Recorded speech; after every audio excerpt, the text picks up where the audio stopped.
সাহাবীরা তৈরি হয়েছেন, লড়াই হবে মুতার প্রান্তরে। 3000 সাহাবীকে রাসূল রিক্রুট করলেন। 1 লক্ষ রোমান সৈন্য, তদানীন্তন পৃথিবীর সুপার পাওয়ার, সজ্জিত অস্ত্র সজ্জিত বাহিনী চলে এসেছে তারা মুতার প্রান্তরে। রাসূল 3000 তৈরি করলো, ওদিকে 1 লাখ আর এদিকে কয় হাজার। হুজুর নিজে এই জিহাদে যাননি, রাসূলে পাক বললেন এই জিহাদের ময়দানে সেনাপতির দায়িত্ব পালন করবে আমার পালক পুত্র যায়েদ। কোথায় তুমি? যায়েদ দাঁড়িয়ে গেলেন। 2 নম্বরে এই জিহাদের সেনাপতির দায়িত্ব পালন করবে আমার চাচাতো ভাই জাফর বিন আবি তালেব। কোথায়? দাঁড়িয়ে গেলেন তিনি। 3 নম্বরে দায়িত্ব পালন করবে আমার সাহাবী আব্দুল্লাহ বিন রাওয়াহা। কোথায় তুমি? তিনিও দাঁড়িয়ে গেলেন। রাসূল তাদেরকে বললেন যে তোমরা চলে যাও, তোমাদের ঘরে গিয়ে বিবি বাল বাচ্চা মা বাপের কাছ থেকে সালাম করে আসো। আমার বন্ধুগণ, জিহাদের ময়দানে সেনাপতি কয়জন লাগে? হুজুর বললেন কয়জনের কথা? 3 জনের কথা। তার মানে হলো কারো বুঝতে কোনো কষ্ট রইল না, এই জিহাদের ময়দানে 3 জনের নাম যে নবীজি ঘোষণা করেছেন এর ভিতর থেকে একজনও ফিরে আসবে না। বোঝা হয়ে গিয়েছে। হযরতে যায়েদ বলেন ইয়া রাসূলুল্লাহ, আমার আব্বা জান, আমি আপনার পালক পুত্র, আপনি অর্ডার করেছেন। আমার মা হযরত আয়েশা ঘরে বসে শুনেছেন, আমার তো আর যাওয়ার দরকার নাই, কারো কাছে বলারও দরকার নাই। হযরতে জাফর বিন আবি তালেব চলে গেলেন নিজের বাড়িতে, যে ডাক দিয়ে বলে বিবিরে, আল্লাহ রাসূল আমাকে জিহাদের ময়দানে সেনাপতির দায়িত্ব দিয়েছেন, আমি তোমাকে বলতে এসেছি, সালাম করতে এলাম। তোমার সঙ্গে একসঙ্গে দীর্ঘদিন আমি ছিলাম, কোন হক তোমার আদায় করতে হয়তো পারি নাই, হয়তো জুলুম করেছি, অথবা আমার দ্বারা তোমার অধিকার নষ্ট হয়েছে। কিছু যদি কোনো ভুল ত্রুটি হয়ে থাকে আল্লাহর হস্তে আমারে মাফ করে দিও। বিবি বলে, প্রাণের স্বামী রাসূলুল্লাহ আপনাকে জিহাদের ময়দানের জন্য নির্বাচিত করেছেন, আমি আপনাকে ফিরে থাকতে বলতে পারবো না। সুতরাং আমি আল্লাহর দরবারে দোয়া করি। স্ত্রী হাত তুলে বলেন, রব্বুল আলামিন, আমার প্রাণের স্বামী জাফরকে জিহাদের ময়দান থেকে গাজী বানায়া আমার ঘরের ভিতরে তুমি তাকে দয়া করে ফিরাইয়া দিও। হযরতে জাফর তরবারির উল্টা পিঠ দিয়া স্ত্রীর হাতের উপরে মৃদু আঘাত করলেন আর বললেন, বিবিরে, উল্টা দোয়া করো না, উল্টা দোয়া তোমার আল্লাহর দরবারে কবুল হবে না। যেহেতু নবীজি আমার নাম 2 নম্বরে ঘোষণা করেছেন, আমার আগেও একজন আছে, পরেও আর একজন আছে। ও বিবি, নির্ঘাত ওই মুতার প্রান্তরে আমি শহীদ হয়ে যাব। জনমের মতো দেখা করতে আসলাম, এই জীবনে তোমার সাথে আমার আর দেখা হবে না। আমার বন্ধুগণ, হযরতে জাফরের স্ত্রী কাঁদতেছেন, বিবি বাচ্চাগুলা কান্দে। হযরতে জাফর বলেন, বিবিরে, এই বাচ্চাগুলি রেখে গেলাম, যেই রাস্তায় আমি জীবন দিতে যাচ্ছি এই রাস্তায় আমার ছেলেগুলোকে তুমি তৈরি করবে। সালাম করে তিনি চললেন। বিবি কাটা কবুতরের মতো জমিনে ছটফট করতেছে, কাঁদতেছি, আর পিছনে পিছনে ছোট্ট ছোট্ট ছেলে মেয়েগুলি আব্বা আব্বা বলে চিৎকার মেরে দৌড়াতেছি। হযরতে জাফর একবারও পিছনের দিকে তাকায় দেখলেন না কারা কান্দে। হযরত আব্দুল্লাহ বিন রাওয়াহা তিনি চলে গেলেন বাড়িতে। হযরত আব্দুল্লাহ বিন রাওয়াহা বাড়িতে গিয়ে, সেই রাত্র ছিল তার বাসর সজ্জা, ফুল সজ্জার রাত ছিল, নতুন বিবাহ করেছেন। বাড়িতে গিয়া শোনেন বিবি কোরআনে কারীম তেলাওয়াত করতেছেন। হযরতে আব্দুল্লাহ বলেন রুমের বাইরে দাঁড়িয়ে, বিবিরে, আমি তোমার স্বামী আব্দুল্লাহ এসেছি, আমার সালাম নাও, কোরআন পড়া একটু বন্ধ করো। রাসূলুল্লাহ আমাকে জিহাদের সেনাপতি বানিয়েছেন, আমি জিহাদে যেতেছি, নতুন বিবাহ হলো, কোনো হক তোমার আদায় করতে পারি নাই, তুমি আমাকে মাফ করে দিও, আল্লাহর হস্তে আমার উপর কোনো দাবি রেখো না। বিবি বলে, প্রাণের স্বামী, কোনদিন আপনাকে দেখি নাই, কোন রকম একটু দেখেছি, আর আমি মদিনার এক সুন্দরী মেয়ে, আপনি আমাকে ভালো করে দেখলেন না। আমার প্রাণের স্বামী, একবার আপনি ঘরে আসেন। স্বামী বলে, ওগো স্ত্রী, ঘরের ভিতরে আমি যাব না, ঘরের ভিতরে গেলে বলে তোমাকে দেখলে আমার মনের ভিতরে প্রেম ডাকবে, তোমার প্রতি আমার ভালোবাসা জন্মাবে, আমি ঘরের ভিতরে ঢুকতে চাই না। স্ত্রী বলে, প্রাণের স্বামী, ঘরের ভিতরে যদি আসেন, আল্লাহর কসম আমি কোনো প্রেম নিবেদন করব না, আমি শুধু প্রাণ ভরে আপনার চেহারাটা একটিবার চেহারাটা একটা বার আমি শুধু দেখে রাখতে চাই, যাতে করে কিয়ামতের দিন লক্ষ কোটি কোটি মানুষের ভেতরে আপনাকে আমি স্বামী বলে যেন চিনে নিতে পারি। হযরত আব্দুল্লাহ বলেন, ওগো স্ত্রী, যদি এই ইরাদা তোমার হয় আর যদি তুমি ধৈর্য ধারণ করে থাকতে পারো, তাহলে কিয়ামতের দিন আল্লাহ রাব্বুল আলামিন আমি যার জন্য জান দিতে যেতেছি ওই মাবুদ মেহেরবান জান্নাতের ভেতরে তোমাকে আমাকে স্বামী স্ত্রী হিসাবে পরিচয় করাইয়া দিবেন। 3000 সৈন্য নিয়ে সাহাবায়ে কেরাম আর এই সেনাপতি সব চললেন। মুতার প্রান্তরে লড়াই হলো। এই লড়াইয়ের ময়দানে হযরতে যায়েদ অনেকগুলি কাফির সৈন্যকে জাহান্নামে পাঠিয়ে দিয়ে তিনি নিজেও শহীদ হয়ে গেলেন। এবার জাফর হাতে তরবারি আর এক হাতে ঝান্ডা নিয়ে এগোচ্ছেন সামনের দিকে। কাফেরেরা হযরত জাফরকে ঘিরে ফেলে দিল। আমার বন্ধুগণ, কাফেরেরা ঘিরে ধরে তরবারির আঘাত করলো জাফরের ডান হাতে। ডান হাত কেটে ঝুলে পড়লো। হযরতে জাফর এবার বাম হাতে তরবারি উঁচু করে ধরেছেন। এবার বাম হাতে কোপ দিল ওরা। এই কাটা দুইটা হাত দিয়ে বুকের সাথে হযরতে জাফর ইসলামের পতাকাটাকে জড়ায় ধরলেন। পাশের সাহাবীকে ডেকে বলেন, ও রাসূলুল্লাহর সাহাবী শোনো, আল্লাহর নবীকে আমার সালাম বলে দিও আর শোনায়া দিও, জীবনের শেষ মুহূর্ত পর্যন্ত ইসলামের পতাকা উঁচু করে রেখেছিলাম, মাটিতে পড়তে দেই নাই। আমার মনে হয় আমি এখন শহীদ হয়ে যাব, যেহেতু আমি এখন আমার নাকের ভিতরে আল্লাহর জান্নাতের সুঘ্রাণ পেতেছি। হযরতে জাফর শহীদ হয়ে গেলেন। হযরতে আব্দুল্লাহ বিন রাওয়াহা, হযরতে আবু উবাইদা দুজনে মিলে ছুটলেন ঝান্ডা ধরার জন্য। ওনারা বলেন, এগিয়ে গিয়ে দেখি সামনের পরে দূরে পতাকা উঠতেছে। ভাবলাম আমরা যাওয়ার আগে ইসলামের পতাকা কে ধারণ করলো। কাছে গিয়ে দেখি হযরতে জাফরের ডান হাত কাটা, বাম হাত কাটা, দুইটা পা কাটা, দেহটা একদিকে পড়ে আছে আর শুধু মাথাটা এক পাশে পড়ে থেকে ইসলামের পতাকা কামড়ায় ধরে উঁচু করে রেখে দিয়েছেন। আমার বন্ধুগণ, হযরতে আবু উবাইদা বলেন, আমি হযরতে সাদের, হযরতে জাফরের হাত পা মাথা মস্তক একত্রিত করে তার পা থেকে শুরু করে মাথা পর্যন্ত চুমা খাইলাম। তাকে জানাজা করে দাফন করে রাখলাম কবরের ভিতরে। রাতের বেলায় স্বপ্নে দেখি হযরতে জাফর আল্লাহর জান্নাতের ভিতরে ফেরেশতাদের সঙ্গে উড়ে বেড়াতেছেন। আমি জিজ্ঞেস করলাম, ও জাফর, আল্লাহ তোমার সাথে কি ব্যবহার করেছেন? হযরতে জাফর বলেছেন, ওগো আবু উবাইদা, আল্লাহ রাব্বুল আলামিন আমাকে বলেছেন, জাফর রে, আমি তোমার শাহাদাতে খুশি হয়েছি, তুমি আমার কাছে আর কি চাও?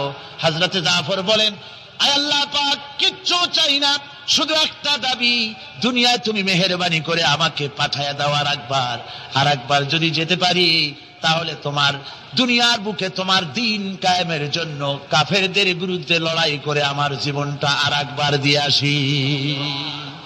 আমার বন্ধুগণের জন্য আল্লাহ রাসূল বলেছেন, হাদিস শরীফে এসেছে, আমার ইচ্ছে হয় জিহাদ করি, শহীদ হই, আবার যদি জিন্দা হই, আবার জিহাদ করি, শহীদ হই, আবার যদি জিন্দা হতে পারি তাহলে আবার জিহাদ করি, আবার শহীদ হই।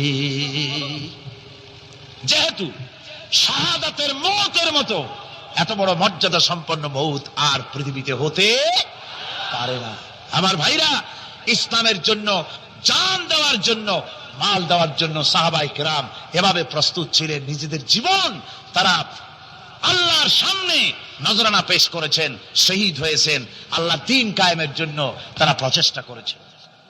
হযরত আলী রাদিয়াল্লাহু তাআলা আনহু ওই যে খায়বারের যুদ্ধে, সেইখানে কেউ খায়বারের এই দুর্গ মুসলমানদের হাতে আসে না, প্রতিদিন যুদ্ধ হচ্ছে, অথচ যুদ্ধে কোনো ফলাফল দেখা যাচ্ছে না। ফজরের নামাজ, এশার নামাজের পর হুজুর বলছেন, ও সাহাবীরা, আগামীকাল আমি এমন এক ব্যক্তির হাতে ইসলামের ঝান্ডা তুলে দেব যাকে আল্লাহ এবং আল্লাহ রাসূল বেশি ভালোবাসেন এবং তিনিও আল্লাহ এবং আল্লাহ রাসূলকে বেশি ভালোবাসেন, আর তার হাতেই বিজয় হবে।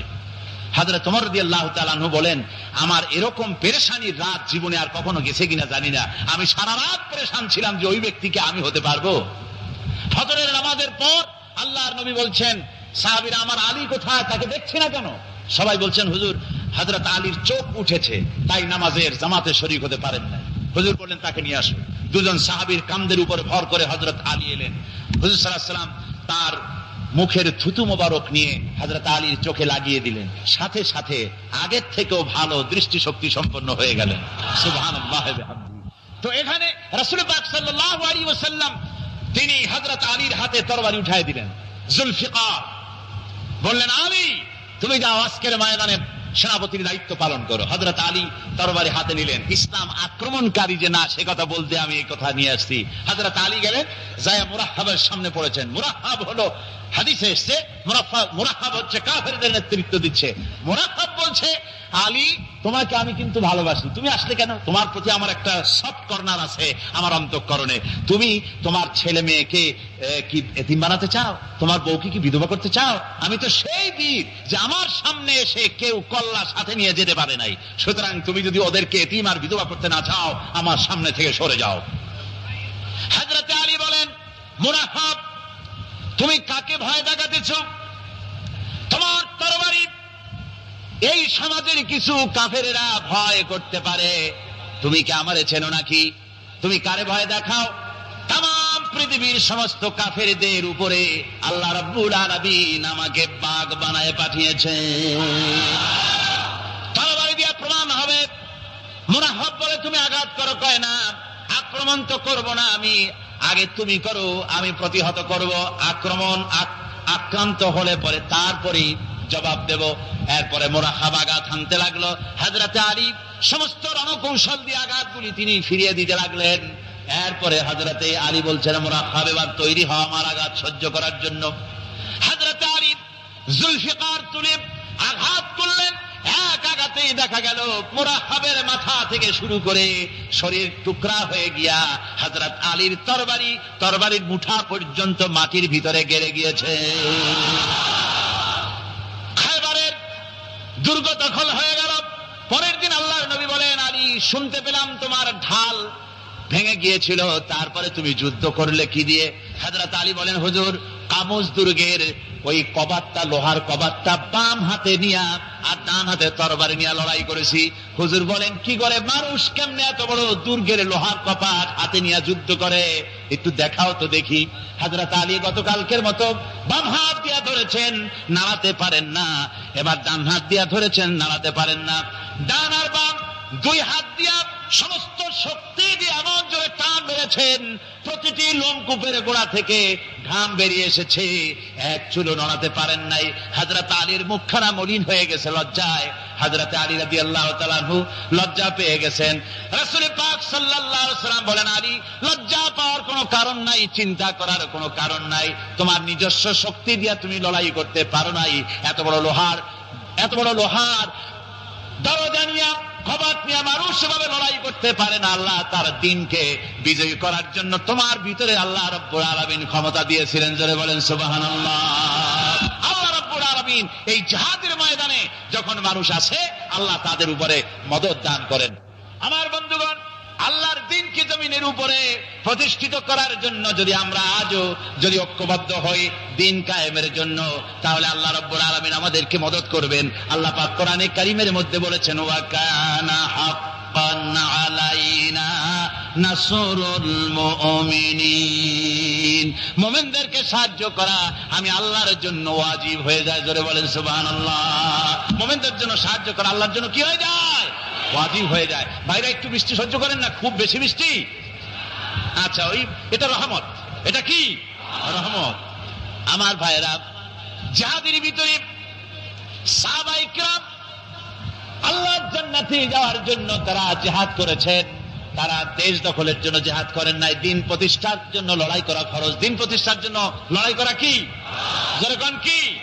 আর এই ফরজ দায়িত্ব পালন করতে গিয়ে যদি কেউ মারা যায়, তাহলে কোথায় যাবে? কোথায় যাবে? ওই শাহাদাতের মওত হচ্ছে একটা সেতু বা একটা ব্রিজ, একটা শাখো। এপারে দুনিয়া, ওপারে আল্লাহর জান্নাতুল ফেরদাউস। জোরে বলেন সুবহানাল্লাহ। এই জন্য হযরত ওমর ফারুক রাদিয়াল্লাহু তাআলা আনহু সব সময় দোয়া করতেন, আল্লাহুম্মা রযুকনি শাহাদাতান ফি সাবিলিক ওয়াজআল মাউতি ফি বালাদ রাসূলিক। আল্লাহ রাব্বুল আলামিন, আমাকে রাসূলের শহরে মওত দাও আর আমাকে তোমার দ্বীনের রাস্তায় শাহাদাত মঞ্জুর করো। জোরে বলেন আমিন। এটা আমাদের দোয়া, আমারও দোয়া, আমার সারা জীবনের স্বপ্ন। সারা জীবনের স্বাদ। আল্লাহ যেন শাহাদাতের মওত নসিব করে দেন, জোরে বলেন আমিন। এর থেকে উন্নত মানের মওত আর নাই। ওই প্যারালাইসিস হয়ে বিছানায় পড়ে তড়পায় তড়পায় মরার কোনো দাম নাই। দুনিয়ার বুকে বিড়ালের জিন্দেগি বছর করার 500 বছর বেঁচে থাকার দাম নাই। সিংহের মতো 1 সেকেন্ড বেঁচে থাকার দাম আছে, ঠিক কিনা? আর মওত, প্লীহা, যকৃত, typhoid, paralysis, diabetes, heart attack, kidney পচে যাওয়া হাবিজাবি মওতের চাইতে আল্লাহর রাস্তায় জিহাদ করে শাহাদাতের মওত সর্বশ্রেষ্ঠ মওত। জোরে কোন সুবহানাল্লাহ। আমার ভাইরা, রাসূলে পাক সাল্লাল্লাহু আলাইহি ওয়াসাল্লাম তিনি মদিনা মুনাওয়ারায় এসে প্রথম যে জিহাদের সম্মুখীন হলেন, ওইটার নাম কি? কোন জিহাদ? বদর। কোন জিহাদ? বদরের জিহাদ। সেই বদরের মাঠে জিহাদের জন্য রাসূল সাহাবীদেরকে তৈরি করতেছেন। তো আপনারা চিন্তা করেন বিষয়টা, জিহাদ করতে হবে। এই বদরে সাহাবীরা জিহাদ করবে কাদের বিরুদ্ধে? নিজের বাপের বিরুদ্ধে।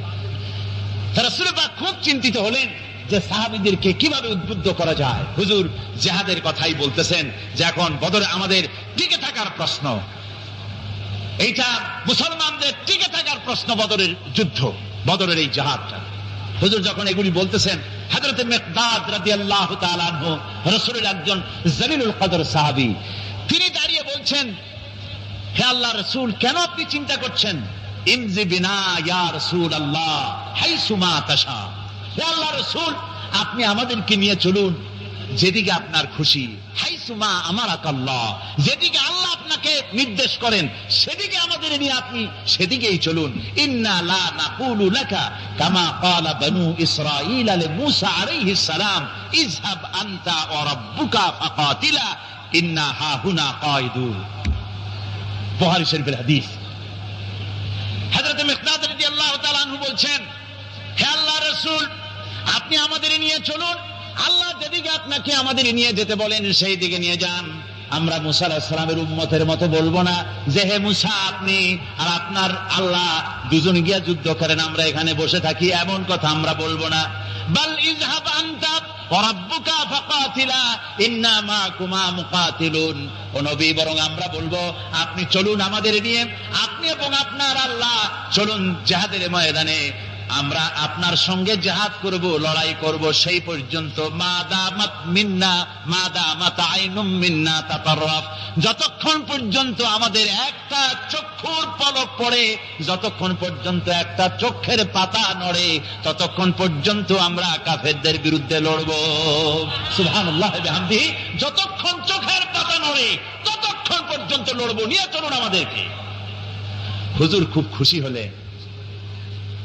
আরে রাসূল পাক সাল্লাল্লাহু আলাইহি ওয়াসাল্লাম দারুণ ভাবে খুশি হয়ে গেলেন।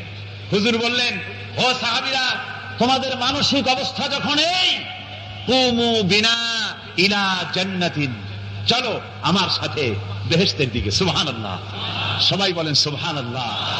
কুমু বিনা ইলা জান্নাতিন আরদুহা কারদিস সামাওয়াতি ওয়াল আরদ, সেই বেহেশতের দিকে চলো যে বেহেশতের বিশালতা, প্রশস্ততা এই পৃথিবী এবং আকাশের চাইতে অনেক বড়, সেই বেহেশতের দিকে চলো। ফাকামা উমাইর বিন হামাম ওয়া কানা ইয়াকুলুত তামার। হযরত উমাইর বিন হামাম এক যুবক, তিনি দাঁড়িয়ে গেলেন। আমার মুসলমান ভাইরা, যুবকদের অবদান কিন্তু ইসলামে সব চাইতে বেশি। জোরে কোন সুবহানাল্লাহ। কাদের অবদান বেশি? যে সর্বপ্রথম ইসলাম কবুল করেছে কারা? যুবকরা। হযরত আবু বকর, হযরত ওমর রাদিয়াল্লাহু তাআলা আনহু, তাদের বয়স যুবক বয়স ছিল, যুবক বয়সে তারা ইসলাম কবুল করেছেন। হযরত আলী যুবক ছিলেন, এই জন্য যুবকদের ইবাদতের সওয়াব বেশি। রাসূল পাক বলেছেন, কিয়ামতের ময়দানে যেদিন কোন ছায়া থাকবে না, আরশে আজিমের নিচে 7 শ্রেণীর লোকেরা ছায়া পাবে। তার মধ্যে এক শ্রেণী হচ্ছে ওয়াশাবুন নাশা ফি ইবাদাতিল্লাহ, ওই যুবকেরা যারা নাকি রাত গুজরান করে, রাত কাটায় আল্লাহর ইবাদতে, রাত জাগে আল্লাহর ইবাদত করে। জোরে কর সুবহানাল্লাহ। বুড়োদের 100 বার আল্লাহ বলা আর এক যুবকের একবার আল্লাহ বলা, বৃদ্ধের সারা সপ্তাহ তাহাজ্জুদ পড়া আর যুবকের এক রাতের তাহাজ্জুদ পড়া মনে হয় তার থেকেও বেশি। কর সুবহানাল্লাহ। এই পৃথিবী ভরা যদি থাকে সরিষা, আকাশ পর্যন্ত উঁচা, মাওলানা রুম আলাইহির রাহমা তিনি বলছেন, আর সপ্ত আকাশের উপরে থাকে যদি একটি ছোট্ট পাখি, ওই পাখিটা পৃথিবীতে এসে একটা দানা নিয়ে যাবে, সাত আকাশের উপরে রাখবে, 70,000 বছর বিশ্রাম করবে। আবার আসবে আর একটা দানা নিয়ে গিয়ে সাত আকাশের উপরে রেখে 70,000 বছর বিশ্রাম করবে। মাওলানা রুম বলেন, এমনি করে ওই পাখিটি 70,000 বছরের বিরতিতে একটা একটা দানা নিতে নিতে তাম পৃথিবীর সমস্ত দানাগুলি যদি সাত আকাশের উপরে নেওয়া হয়েও যায়, তবুও আল্লাহ রাব্বুল আলামিন মানুষের জন্য যে পরকালের জীবন তৈরি করেছেন সেই জীবনের শেষ হবে না। কি বিশাল, কি জীবন যার কোনো শেষ নাই। শুধু বিচারের দিনটা হবে 50,000 সানা মিম্মা তাউদ্দুন। দুনিয়ার হিসাব মতে যে তোমরা গণো, এই গণনা মতে 24 ঘন্টার দিন, 7 দিনের সপ্তাহ, 30 দিনের মাস, 52 সপ্তাহের বছর, এইভাবে করে মাস দিন যেভাবে তোমরা গণনা করো, 50,000 বছর পৃথিবীর 50,000 বছর যত বড় লম্বা, কিয়ামতে শুধু বিচারের দিনটাই হবে এত বড় লম্বা। সুবহানাল্লাহ। সুতরাং সেই পরকাল, এই পরকালের উপরে বিশ্বাস, এটা হলো সবচেয়ে গুরুত্বপূর্ণ একটি বিষয়। কোরআনে কারিমে সম্ভবত এমন কোন পৃষ্ঠা নাই যেখানে সরাসরি অথবা আকারে ইঙ্গিতে পরকালের কোনো কথা বলা হয় নাই। সম্ভবত কোরআনে কারিমের এমন কোন পৃষ্ঠা নাই। কোরআনে কারিমের ভেতরে মওত, হাসর, জাহান্নাম, জান্নাত, তারপরে সিরাত, মিজান, মানাজির কিয়ামত ইত্যাদি, অর্থাৎ মৃত্যুর পরের জীবন সম্পর্কে আল্লাহ পাক কোরআনে যা আলোচনা করেছেন তা যদি এক জায়গায় করা যায়, তা অন্তত গোটা কোরআন শরীফের 1/3 10 পারার সমান হয়ে যাবে। এখন চিন্তা করেন বিষয়টা কতই গুরুত্বপূর্ণ, যার জন্য কোরআনে কারিমে এতটা বিরাট, কোরআনের 1/3 আল্লাহ পাক পরকাল সম্পর্কে আলোচনা করেছেন। খুবই গুরুত্বপূর্ণ বিষয়। এই পরকালের উপরে যারা ঈমান আনবে না, পরকালকে যারা বিশ্বাস করবে না, তাদের সম্পর্কে আল্লাহ পাক বলছেন, والذين كذبوا بآياتنا ولقاء الآخرة حبطت أعمالهم। পরকালকে যারা বিশ্বাস করবে না, আখিরাতের দিনের পরে যাদের ঈমান থাকবে না, যারা বিশ্বাস করবে না, তাদের জীবনের সমস্ত ভালো কাজগুলি আল্লাহ রাব্বুল আলামিন বরবাদ করে দিবেন। তাদের জীবনের কোনো কাজের কোনো মূল্য নাই, সমস্ত কাজগুলি নিষ্ফল, বেকার, যারা নাকি পরকালকে বিশ্বাস করবে না। পরকালের বিশ্বাসটাই হচ্ছে মানুষের জীবনের সবচাইতে নৈতিকতার মূল ভিত্তি। একটা মানুষের চরিত্র ভালো হওয়ার জন্য পরকালের বিশ্বাসটা সবচেয়ে বড় জিনিস। মানুষ ভালো মন্দ, পরকালের দরকারটা কি? প্রশ্ন উঠতে পারে, পরকালটা না হলে কি হইতো? পরকালটা এই জন্য হবে, এই জন্য দরকার যে পৃথিবীতে মানুষ অনেক ভালো কাজ করে, আবার অনেক খারাপ কাজও করে, দুরকমই করে। যত ভালো কাজ করে, এই ভালো কাজের পুরস্কার পৃথিবীতে দেওয়া সম্ভব নয়। একটা মানুষ এত ভালো কাজ করলো, নামাজ পড়লো, রোজা রাখলো, হজ করলো, যাকাত দিল, তারপরে আল্লাহর দ্বীন প্রতিষ্ঠার জন্য কষ্ট করলো, জেল খাটলো, জরিমানা দিল, ফাঁসির মঞ্চে চড়লো, তার এত ভালো কাজের পুরস্কার এই পৃথিবীতে দেওয়া সম্ভব নয়। এজন্য এমন একটা সময় দরকার যেখানে এগুলি, এই বিরাট একটা লম্বা সময় তাকে পুরস্কার দেওয়া যায়, সেজন্য পরকালের প্রয়োজন। আবার পৃথিবীতে এমন বহু লোক আছে যারা এত অন্যায় করে যে অন্যায়ের শাস্তি পৃথিবীতে এই সীমিত সময় দেওয়া সম্ভব নয়। যেমন দৃষ্টান্ত দিতে গিয়ে আমি বলি যে একটা মানুষ যদি একটা মানুষকে হত্যা করে, তাহলে আপনি তাকে ওই একটা হত্যার বিনিময়ে তাকেও আপনি হত্যা করলেন, তাকেও ফাঁসি দিয়ে দিলেন। কিন্তু একটা মানুষ যদি লক্ষ লক্ষ মানুষ হত্যার কারণ হয়, একটা মানুষ যদি অনেকগুলি মানুষ মারে, তাহলে অনেকগুলি মানুষ মারার শাস্তি তো একটা জীবনের উপরে আপনি দিতে পারেন না। তাকে তো, তার জীবন তো একটাই, তার জীবন কয়টা? একটা। একটা গুলি করলেন, ফাঁসিতে দিলেন, তার একটা জীবন গেল। কিন্তু সে তো মেরেছে অনেক, তার কারণে তো লক্ষ লক্ষ মরছে, কাজী এই শাস্তি পৃথিবীতে দেওয়া সম্ভব নয় বলে এমন একটা জায়গা দরকার যেখানে এই ধরনের বড় রকমের শাস্তি, দীর্ঘমেয়াদী শাস্তি দেওয়া যায়, শরীরটাও সেরকমের বানানো যায়, এই ধরনের করে একটি জায়গা দরকার। সেই জায়গার নাম হচ্ছে পরকাল, সেই জায়গাটার নাম হচ্ছে আখিরাত। এজন্য কমন সেন্সের সাধারণ জ্ঞানের দাবিও পরকাল প্রয়োজন। আর পরকালের ভিত্তিতেই মানুষের চরিত্র গঠন হতে পারে। মনে করেন একজন অফিসার, তিনি জানেন তাকে দেখার কেউ নাই, তার যা খুশি তিনি তা করতে পারেন, তার পেছনে কোনো গোয়েন্দা বিভাগের লোক লাগানো নাই। এই চিন্তা যদি তার থাকে, তাহলে ঘুষের টাকা খাওয়া, স্বজন প্রীতি করা তার জন্য কি অসম্ভব না সম্ভব? খুবই সম্ভব। আর একজন অফিসার, তিনি যদি জানেন যে না, আমাকে দেখার মতো লোক আছে, আমার পেছনে গোয়েন্দা বিভাগের লোকেরা কাজ করতেছে, আমার কোনো জিনিসই এড়িয়ে যাবে না, এই চিন্তা যদি থাকে, তাহলে এই দুইজন অফিসারের আচরণ এক হবে? কখনই হবে না। একজনের আচরণ হবে খুবই সংযত, আর একজনের আচরণ হবে খুবই অসংযত।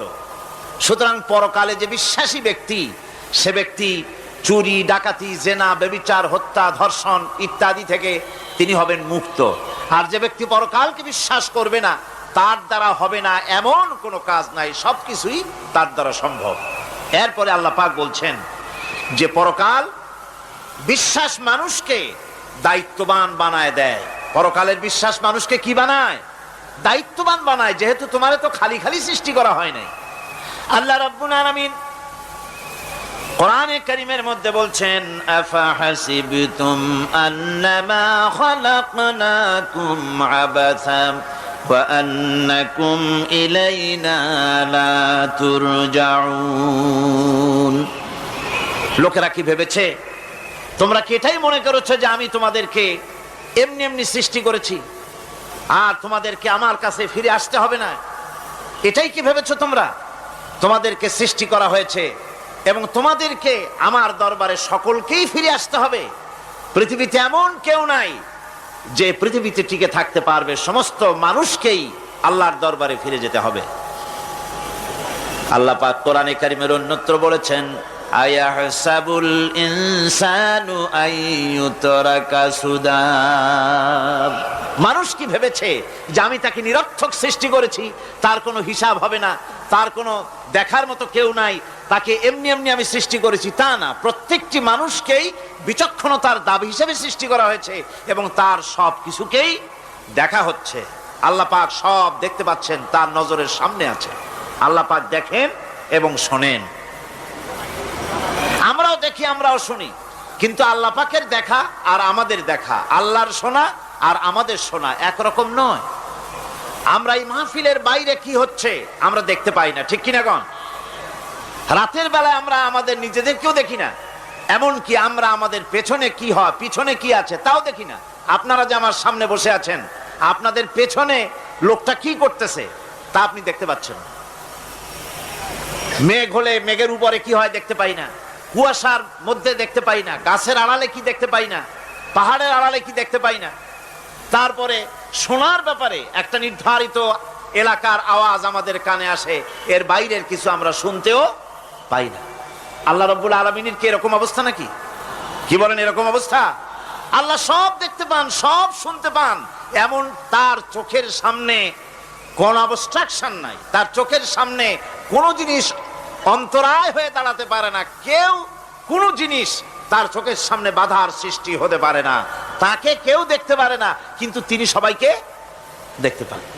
লা তুদরিকুহুল আবসার, তাকে কোন দৃষ্টিশক্তি তাকে দেখতে পাবে না। সমস্ত দৃষ্টিশক্তিকে তিনি দেখবেন, কিন্তু তাকে কেউ দেখতে পারবে না। সুবহানাল্লাহ ওয়া বিহামদিহি। সুতরাং তিনি সব দেখেন এবং সবই শোনেন। এই বিশ্বাস মানুষকে দায়িত্ববান বানায়। এই বিশ্বাস মানুষকে কি বানায় জোরে গান? দায়িত্ববান বানিয়ে দেয়। আল্লাহ রাব্বুল আলামিন বলছেন, আয়াহসাবু আল্লান ইয়াকদিরা আলাইহি আহাদ ইয়াকুলু আহলাকতু মালান লুবাদা আয়াহসাবু আন লাম ইয়ারাহু আহাদ। মানুষ কি ধারণা করেছে তার উপরে কারো কোনো ক্ষমতা চলবে না?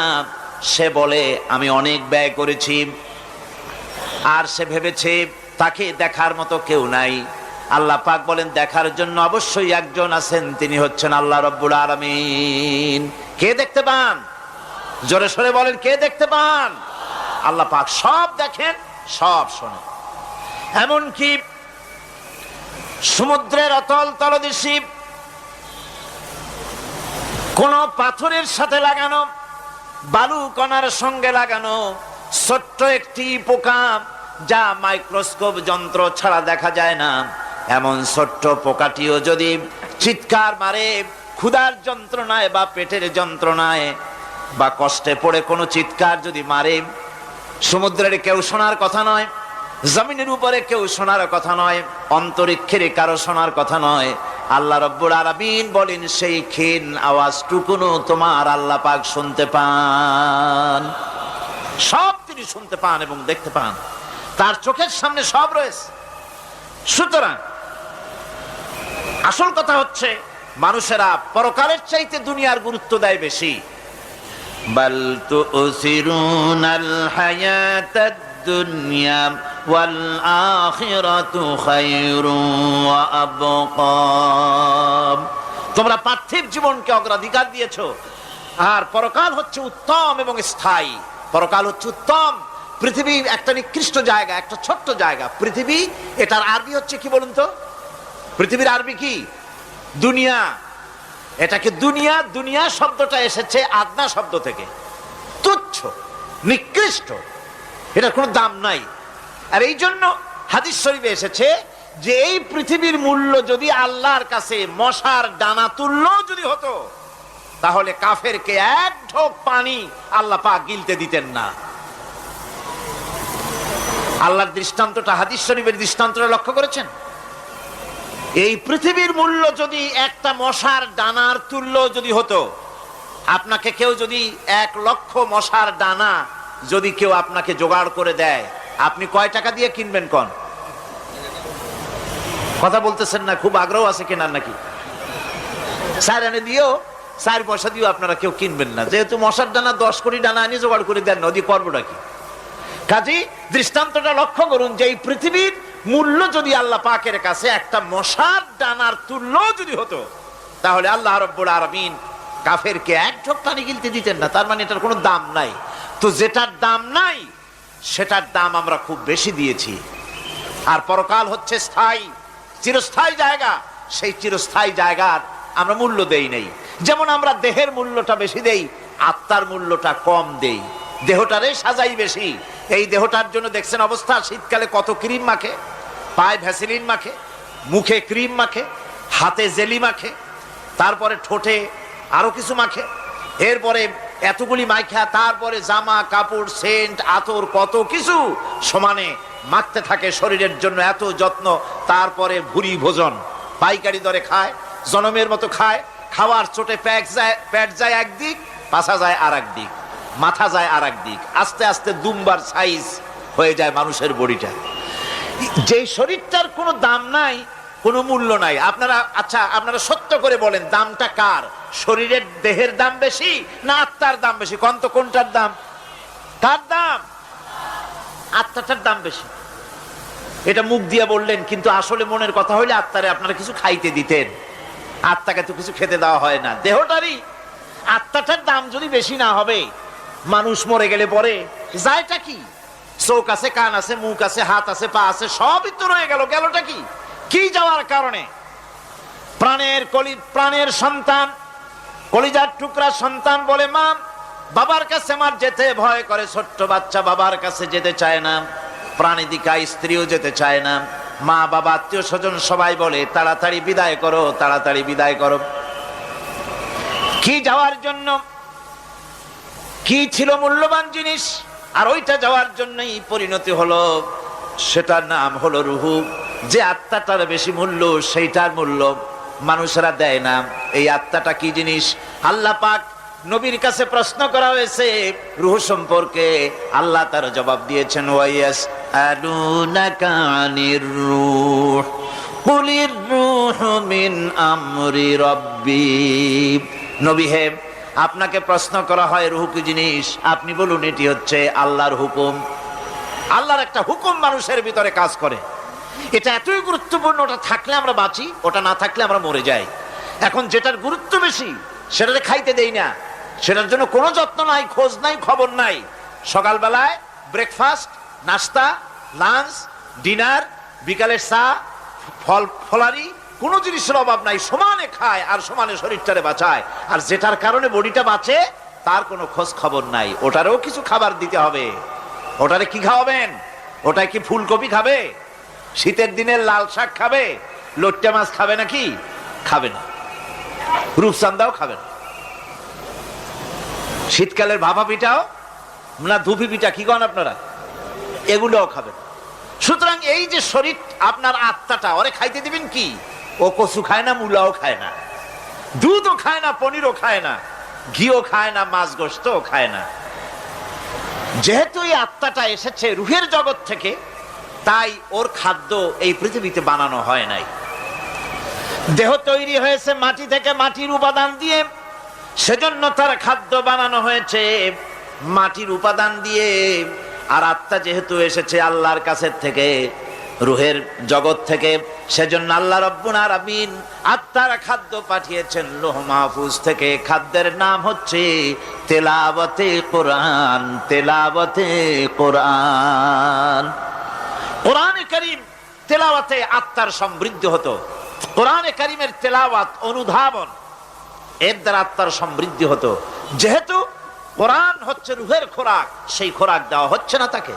কাজে আমি বলতেছিলাম যে যে জিনিসের মূল্য বেশি আমরা তার মূল্য দিতে জানি না, যেটার মূল্য কম সেটার মূল্য দেই বেশি। অনুরূপ ভাবে এই পৃথিবীর কোনো দাম নেই, আল্লাহ পাক বলছেন। এই জন্য আল্লাহ রাব্বুল আলামিন বলেন, ইন্নাল্লাযীনা লা ইউমিনুনা বিল আখিরাতি যায়্যান্না লাহুম আ'মালাহুম ফাহুম ইয়ামাহুন। যারা পরকালের প্রতি ঈমান আনে না, পরকালকে যারা বিশ্বাস করে না, তাদের ক্রিয়াকাণ্ডকে তাদের কাছে চিত্তাকর্ষক বানায় দেওয়া হয়। আর এভাবে তারা পথভ্রষ্ট হয়ে যায়। দুনিয়া তাদের কাছে বেশি মজা লাগে, দুনিয়াটা বেশি ভালো লাগে। কয় হুজুর, তাফসীরের মাহফিল ভালো লাগে, আবার যখন কীর্তন শুনতে যাই, সিনেমা দেখতে যাই, তাও খারাপ লাগে না, তাও ভালো লাগে। মিলাদ শরীফও ভালো লাগে, কীর্তনও ভালো লাগে, ওয়াজ মাহফিলও ভালো লাগে, গানও ভালো লাগে, সিনেমাও ভালো লাগে। এই যে দুই জিনিস ভালো লাগে, এটা হলো মুনাফিকি রোগ। এটা কি রোগ বলেন না সবাই? এটা কি রোগ? মুনাফিকি রোগ। ঈমানের স্বাদ যখন নষ্ট হয় তখন এই অবস্থার সৃষ্টি হয়। বিষাক্ত সাপ যখন মানুষকে দংশন করে, রাতের অন্ধকারে বিষাক্ত সাপে মানুষকে দংশন করেছে, ওঝা আনা হলো। ওঝা এসে সর্বপ্রথম টেস্ট করবে যে সাপটা কি বিষাক্ত না এমনি সাধারণ সাপে তাকে দংশন করেছে, সাপটা কি ধরনের। এটা টেস্ট করার জন্য সাপে কাটা রোগীর মুখে ওঝা মুখের মধ্যে খুব ঝাল মরিচ অথবা লবণ এটা দেয়। দিলে পরে সে যদি বলে পানি পানি লাগে, খুব ঝালওয়ালা মরিচ কিন্তু মুখে পানি পানি লাগে, বুঝতে হবে বিষাক্ত সাপে কামড়িয়েছে। আর যদি ঝালকে ঝাল বলে, লবণকে লবণ বলে, তিতকে তিতো বলে, তাহলে বোঝা যাবে বিষাক্ত সাপে কামড়ায় নাই। তো বিষাক্ত সাপের প্রধান আলামত হলো এই, বিষাক্ত সাপে যখন মানুষকে কাটে তখন তার প্রথম বিষক্রিয়া হচ্ছে তার রক্তকে জাম করে দেয় আর জিহ্বার স্বাদকে নষ্ট করে দেয়। এই পৃথিবীতে যত বিষাক্ত সাপ আছে সবচাইতে মারাত্মক আর বিষাক্ত সাপ হচ্ছে শয়তান। সবচাইতে বিষাক্ত সাপ কি? এই শয়তান যাকে ওয়াসওয়াসা দেয়, শয়তান যাকে দংশন করে, শয়তান যারে ফুটবল বানাতে পারে, সর্বপ্রথম তার ঈমানের স্বাদ নষ্ট করে দেয়। তখন আখিরাত ভালো লাগে না, তখন মসজিদ ভালো লাগে না, তখন ওয়াজ মাহফিল ভালো লাগে না, তাফসীর মাহফিল ভালো লাগে না, তখন সিনেমা পছন্দ হয়, গান পছন্দ হয়, মেলা পছন্দ হয়, সাংস্কৃতিক অনুষ্ঠান, নাচ, উল্টোপাল্টা কাম, এই সমস্ত পছন্দ হয়। আল্লাহর ইসলাম ভালো লাগে না, পছন্দ হয় না। আল্লাহ পাক বলেন, পরকালকে যারা অস্বীকার করে তাদের তাদের জন্য এই দুনিয়াটাকেই তাদের সামনে চিত্তাকর্ষক, তাদের ক্রিয়াকাণ্ডকে চিত্তাকর্ষক করে দেওয়া হয়, আর এর ভেতরেই তারা পড়ে থাকে। ফলে এই সব পরকালে অবিশ্বাসী লোকগুলি অহংকারী হয়। তারা কি হয়? আল্লাহ পাক বলেন, ফাল্লাযীনা লা ইউমিনুনা বিল আখিরাতি কুলুবুহুম মুনকিরাতুন ওয়া হুম মুস্তাকবিরুন। পরকালের প্রতি যারা ঈমান আনে না, পরকালকে যারা বিশ্বাস করে না, তাদের মন সত্য কথাকে অস্বীকার করে, আর এই লোকগুলি অহংকারী হয়ে যায়, ধরাকে সরাক জ্ঞান করে। কি হনুরে এই অবস্থার সৃষ্টি হয়ে যায়। সে মনে করে যে পৃথিবী আমার,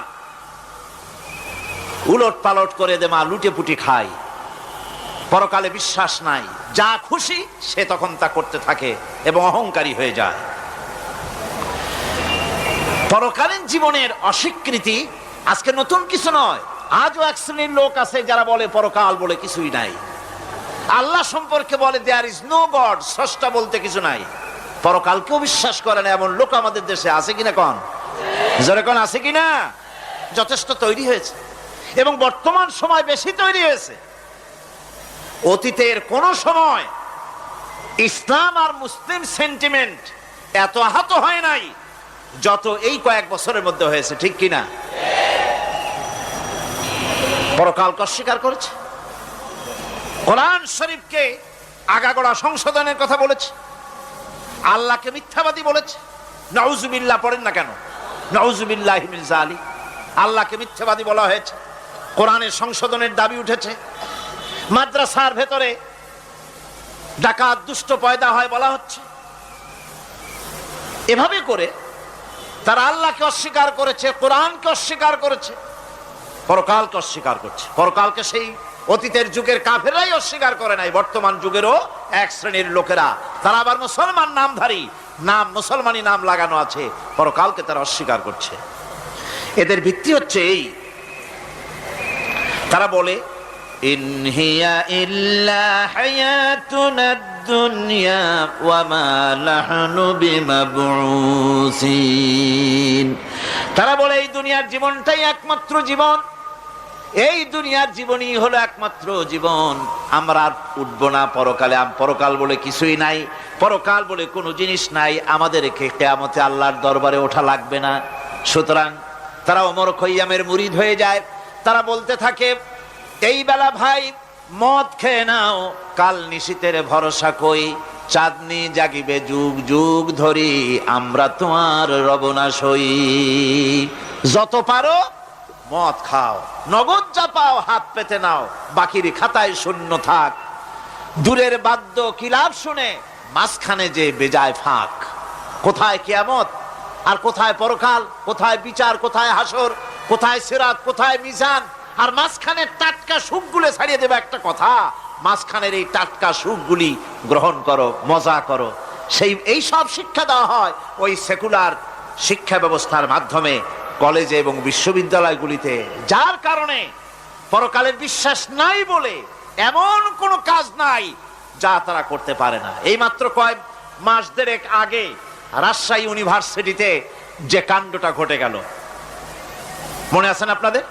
পত্রপত্রিকায় আপনারা পড়েছেন, এবং আমি রাজশাহীতে গিয়ে সেখানে প্রত্যক্ষদর্শী যারা দেখেছে তাদের মুখে শুনেছি, শিক্ষাবর্ষ সমাপন করেছে যে সব ছাত্র ছাত্রীরা, তারা র্যাগ ডে উদযাপন করছে। র্যাগ ডে উদযাপন যেদিন করবে সেই দিনে তারা উচ্ছৃঙ্খল কাপড় চোপড় পরেছে, ছেলেরা এবং মেয়েরা উভয়, এমন ভাবে কাপড় পরেছে যে কাপড় দ্বারা তারা শরীরের গোপন অঙ্গগুলি দেখা যায়। এরপরে আজে বাজে চিৎকার দিয়েছে, আজে বাজে স্লোগান দিয়েছে, গাধার মতো, কুকুরের মতো, শিয়ালের মতো তারা ডেকেছে। আমি বুঝি না চিন্তাধারা কেমন দেউলিয়া হয়ে গেল। শিক্ষাবর্ষ বিশ্ববিদ্যালয়ের সর্বোচ্চ শিক্ষাঙ্গন থেকে লেখাপড়া শেষ করে বেরোচ্ছে, যাওয়ার সময় তারা বিশ্ববিদ্যালয় থেকে কুকুরের ডাক দিল, শিয়ালের ডাক দিল, ছাগলের ডাক দিল। কি প্রমাণ করতে চাইলো? যে 16 বছর লেখাপড়া করে বিশ্ববিদ্যালয়ের অঙ্গন পেরিয়ে গোটা জাতির জন্য ছাগল হয়ে আমরা আবির্ভূত হচ্ছি, অথবা কুকুর গরুর ভূমিকায় আমরা আবির্ভূত হচ্ছি। নাউজুবিল্লাহি মিন যালিক। এরপরে মিছিল শেষ করলো। সন্ধ্যাবেলায় শুরু হলো সাংস্কৃতিক অনুষ্ঠান। বিদ্যুৎ কর্তৃপক্ষের সঙ্গে বোধহয় লাইন করা ছিল। সন্ধ্যা 7:30টার সময় মঞ্চ তৈরি আছে, গান হচ্ছে, আনন্দ ফুর্তির শেষ নাই। সামনে সব মেয়েরা বসা, যারা দিনের বেলা ওই ধরনের কাপড় চোপড় পরে ছেলেদেরকে উস্কায়েছে, ছেলেগুলিও তাদেরকে উস্কায়েছে। মাঝখানে তারা বসা, চতুর্দিকে ছেলেরা দাঁড়ানো। হঠাৎ করে লাইট বন্ধ হয়ে গেল, বিদ্যুৎ চলে গেল। এখন সাংস্কৃতিক অনুষ্ঠান কি কায়দায় হচ্ছে, কত প্রকার হচ্ছে, কিভাবে হচ্ছে? নাউযুবিল্লাহি মিন যালিক। পুলিশেরা বলেছে বিদ্যুৎ যখন এলো, মেয়েগুলিকে অনেক মেয়ে পাওয়া গেছে, কাপড় নাই, পেটিকোট নাই, উলঙ্গ। তাদেরকে ধরে ধরে উঠানো হয়েছে হোস্টেলে। পরের দিন সকালবেলায় মাঠ ভর্তি ভাঙা কাচের চুড়ি, ভ্যানিটি ব্যাগ, চশমা, কাপড় চোপড় ছিড়িয়ে ছটিয়ে চতুর্দিকে পড়ে আছে।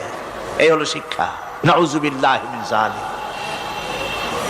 আমি কসম করে বলতে পারি, বিশ্ববিদ্যালয়ে যদি কোরআন শরীফের তাফসীর পড়ানো হতো, হাদিস শরীফ যদি পড়ানো হতো, কেউ কেউ বলবেন কোরআন হাদিস তো পড়ানো হয়, বিশ্ববিদ্যালয় কলেজে পড়ানো তো হয়। আমি তো জানি সিলেবাসে 10টা 5টা হাদিস আছে, 2-4 লাইন কোরআন শরীফ আছে, এর কোনো মানে নাই। মাদ্রাসায় যেমন পড়ানো হয় 30 পারা কোরআনের তাফসীর, রাসূল করিম সাল্লাল্লাহু আলাইহি ওয়াসাল্লামের হাদিস যেমন পড়ানো হয়, এইভাবে করে যদি বিশ্ববিদ্যালয়ে কোরআন হাদিস পড়ানো হতো, আল্লাহর কসম বাংলাদেশের বিশ্ববিদ্যালয়গুলি গোটা জাতিকে চোর, গুন্ডা, বদমাশ, ডাকাত উপহার দিত না, উপহার দিত শাহজালাল।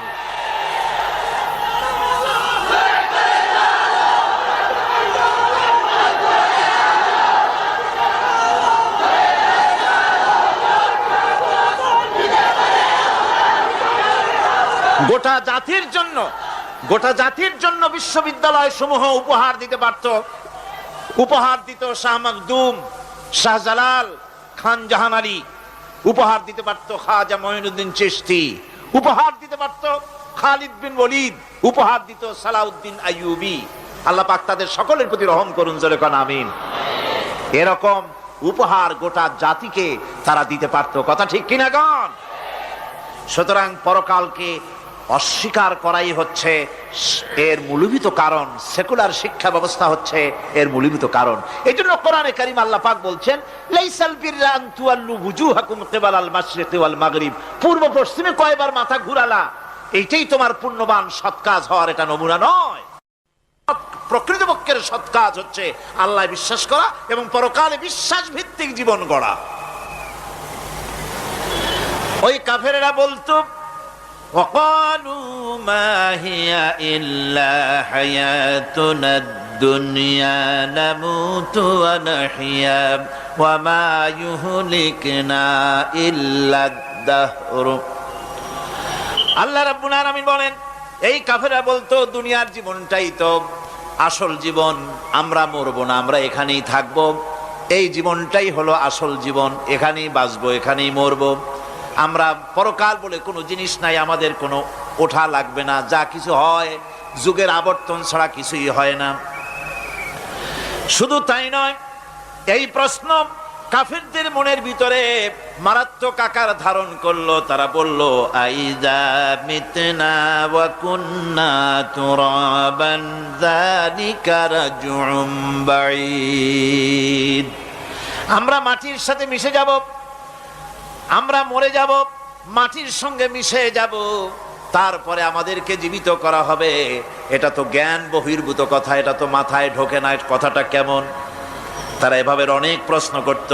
ওয়াকালু আইযা কুন্না ইযামান ওয়া রুফাতান আইন্না লামাবউসুনা খালকান জাদীদা। আমরা মরে যাব, গলে যাব, পচে যাব, হাড্ডি গুড্ডি মাটির সাথে মিশে যাবে, এরপরে আমাদেরকে নতুন করে সৃষ্টি করা হবে। এটা জ্ঞান বহির্ভূত কথা, এটা মাথার মধ্যে আসে না। কে আমাদেরকে জিন্দা করবে মরে যাওয়ার পর? আল্লাহ রাব্বুল আলামিন বলছেন, দেখো আল্লাহ পাক কোরআনে কারীমের ভিতরে যুক্তি দিয়ে বুঝাচ্ছেন যে অবশ্যই তোমাদেরকে আবার জিন্দা করা হবে, তোমাদেরকে উঠতে হবে। তোমরা এই পৃথিবীর অবস্থা পর্যবেক্ষণ করো, তাকায় দেখো আকাশের দিকে, জমিনের দিকে লক্ষ্য করে দেখো। আওয়ালাম ইয়ানজুরু ফি মালাকুতিস সামাওয়াতি ওয়াল আরদ, তারা কি আসমান এবং জমিনের ব্যবস্থাপনা সম্পর্কে চিন্তা ভাবনা করে না? ওই বিরাট আকাশটাকে যে আল্লাহ রাব্বুল আলামিন তৈরি করলেন, এই জমিনটাকে যিনি তৈরি করলেন, তিনি কি তোমাকে মৃত্যুর পরে তিনি কি জিন্দা করবেন না? তিনি কি জিন্দা করতে পারবেন না? কেমনে তোমরা অস্বীকার করতে পারো? দুনিয়ার ব্যবস্থাপনা এবং এই পৃথিবীর আকাশ এবং জমিনের ব্যবস্থাপনা সম্পর্কে তোমরা চিন্তা ভাবনা করে দেখো, অবশ্যই আল্লাহ রাব্বুল আলামিন তোমাদেরকে আবার জিন্দা করবেন। وَكَأَيٍّ مِّنْ آيَاتٍ فِي السَّمَاوَاتِ وَالْأَرْضِ يَمُرُّونَ عَلَيْهَا وَهُمْ عَنْهَا مُعْرِضُونَ।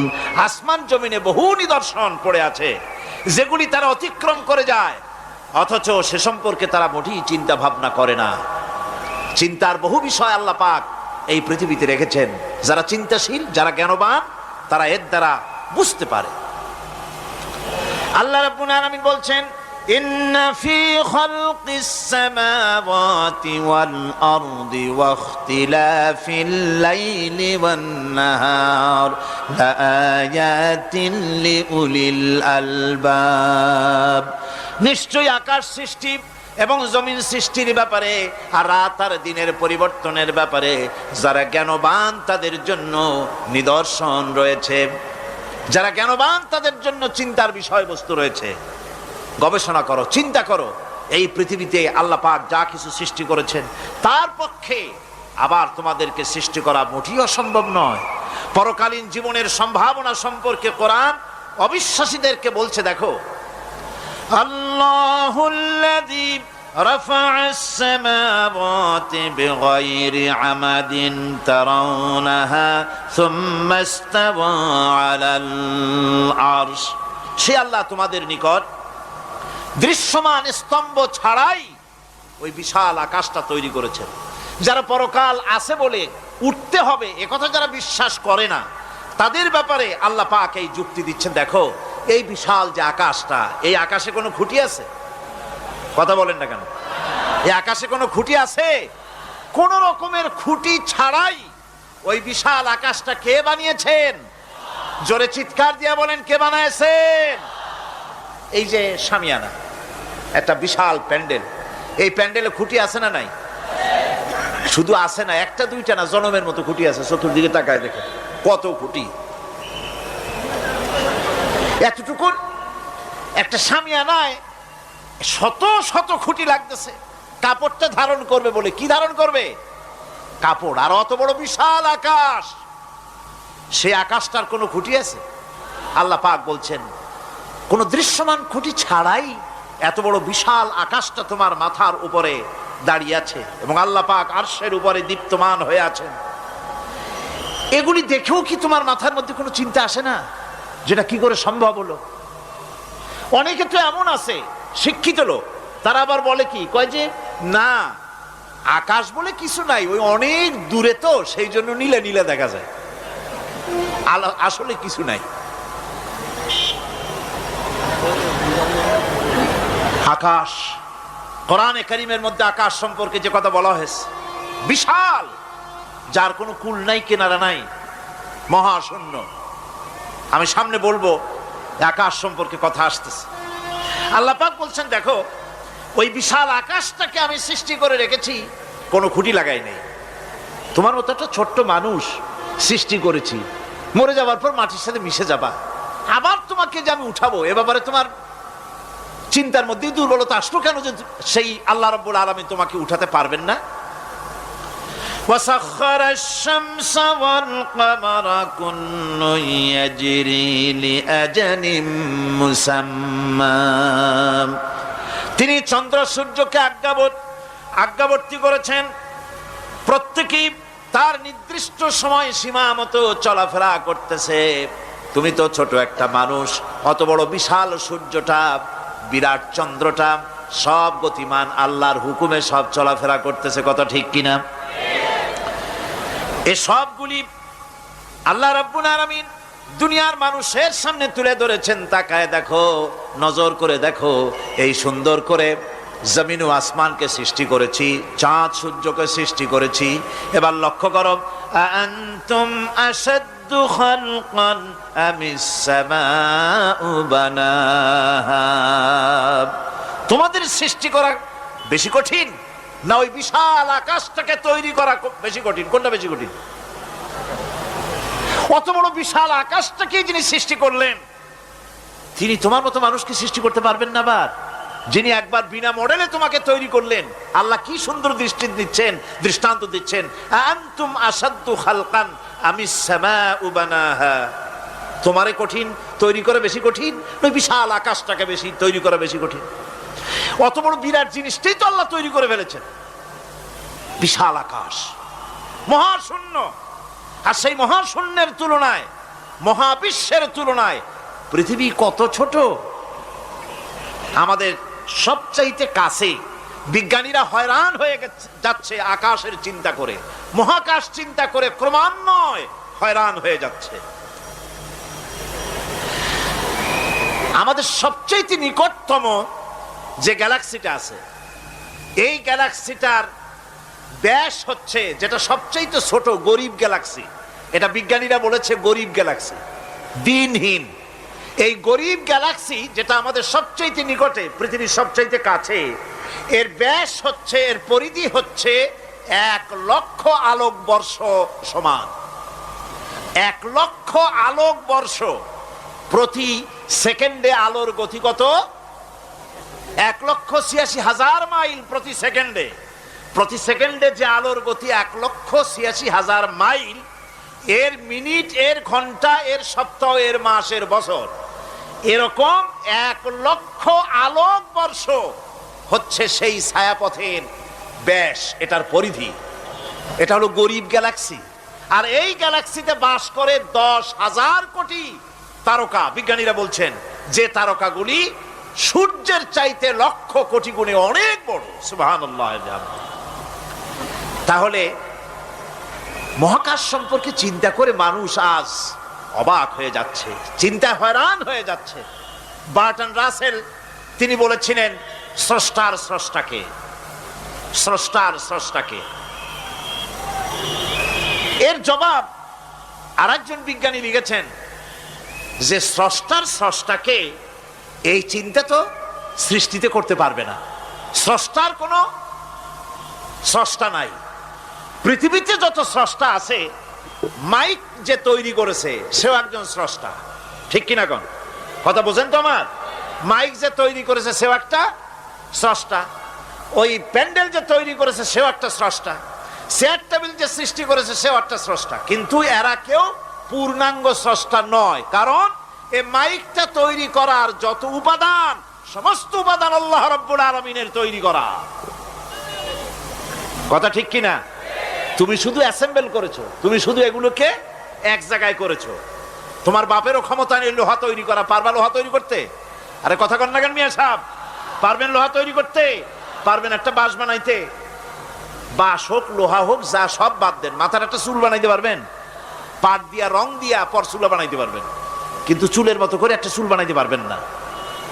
মানুষের শরীরের রক্তের মতো করে এক ফোঁটা রক্ত মানুষের শরীরের বাইরে বানান তো দেখি। তাহলে মানুষের যখন রক্তের প্রয়োজন হয়, তখন মানুষের কাছ থেকে রক্ত ধার নেওয়া লাগতো না, ফ্যাক্টরিতে রক্ত তৈরি হয়ে থাকতো, কোনো অসুবিধা হতো না।